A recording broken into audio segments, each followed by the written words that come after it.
নমস্কাৰ মই ধীৰু গগৈ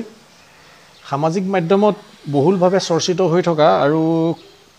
অতিপাত বিতৰ্কিত হৈ থকা এই পোষ্টাৰখন আমাৰ যতীন বৰাৰ এই পোষ্টাৰখন সিনেমাৰ ইতিহাস থিয়েটাৰ মহাবীৰ লাচিত বুলি তেওঁ চৰিত্ৰটো ৰূপায়ণ কৰিবলৈ ওলাইছে আৰু তেওঁক যি ধৰণৰ বেশভূষা পৰিধান কৰোৱা হৈছে কোনোবা ড্ৰেছ ডিজাইনাৰে কৰাইছে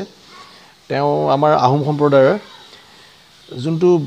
বেশভূষা পৰিধান কৰাইছে ই মই ভাবো বিতৰ্ক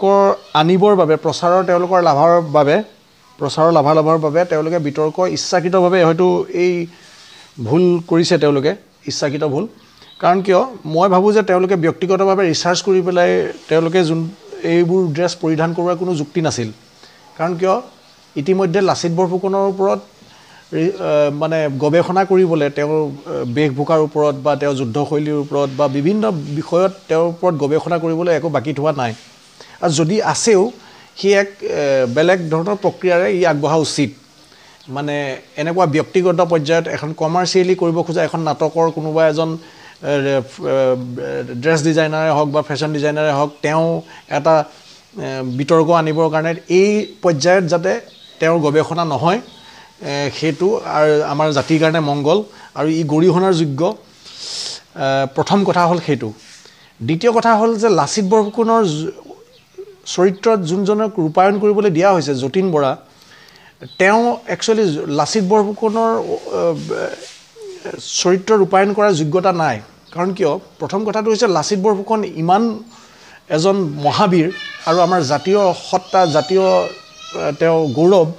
সেই মানুহজনৰ চৰিত্ৰ ৰূপায়ণ কৰিবলৈ দিছে এজন সুবিধাবাদী মানুহ যোনজনে আমাৰ কা আন্দোলনৰ সময়ত আমি সকলোৱে দেখা পাই আছো যে তেওঁ যি সময়ত জাতিয়ে ককবকাই আছিল কা আন্দোলনৰ বিৰুদ্ধে সমগ্ৰ জাতি ভুল শুদ্ধ পাছৰ কথা জাতিৰ সংকটৰ সময় বুলি ভাবি পেলাই আমি গোটেই সমগ্ৰ জাতি ওলাই আহিছিল সেই সময়ত যতীন বৰাই এটা সুবিধাবাদী স্থিতি গ্ৰহণ কৰিছিল তেওঁ পাভলুটি মাৰিছিল ইফালে এবাৰ সিফালে এবাৰ তো তেনেকুৱা এজন ব্যক্তিক এজন জাতীয় বীৰৰ চৰিত্ৰ ৰূপায়ণ কৰিবলৈ দিয়াটো মোৰ ফালৰ পৰা মই গৰিহণা দিছো ব্যক্তিগত পৰ্যায়ত মই গৰিহণা দিছো আৰু আপোনালোকেও মই বিশ্বাস কৰো যে আপোনালোকেও এইটো গৰিহণা দিব কাৰণ অভিনয় হল বুলি অভিনয় যিকোনো এজন ব্যক্তিৰ চৰিত্ৰ ৰূপায়ণ কৰিবলৈ গলে বেলেগ এটা কথা কিন্তু লাচিত বৰফুকনৰ দৰে এজন বিশাল আমাৰ জাতীয় বীৰৰ যোনজন আমাৰ পুৰুধা ব্যক্তি সেই ব্যক্তিজনক আমি যাক শ্ৰদ্ধাৰে মূৰ দুৱাও সমগ্ৰ ভাৰতবৰ্ষই তেওঁক আজি আমাৰ ভাৰতৰ সৈনিক হেৰিয়াত সৰ্বোচ্চ সন্মানটোৱে লাচিত বৰফুকনৰ নামত দিয়া যায় তে সেই চৰিত্ৰৰ ৰূপায়ণ কৰিবলৈ দিছে এজন কেনেকুৱা ধৰণৰ ব্যক্তিক যোনজন ব্যক্তিৰ কোনো নিজস্ব স্থিতি নাই লাচিত বৰফুকন কি স্থিতিহীন মানুহ আছিল নেকি কেতিয়াও নাছিল তেওঁ দেশৰ কাৰণে জাতিৰ কাৰণে সমগ্ৰ তেওঁ জীৱন ত্যাগ কৰিছিল যোনজন মানুহে নৰিয়া গাড়ী উঠি আছিল বা তেখেতৰ সম্পৰ্কত মোৰ ক'ব লগা আৰু নাই আপোনালোকে সকলোৱে জানেই তে সেই ব্যক্তিজনৰ চৰিত্ৰ ৰূপায়ণ কৰিবলৈ দিয়াটো অতি পৰিতাপৰ বিষয় আৰু দুখ পাইছো তেওঁক দিয়াৰ কাৰণে প্ৰথম কথাটো হল আৰু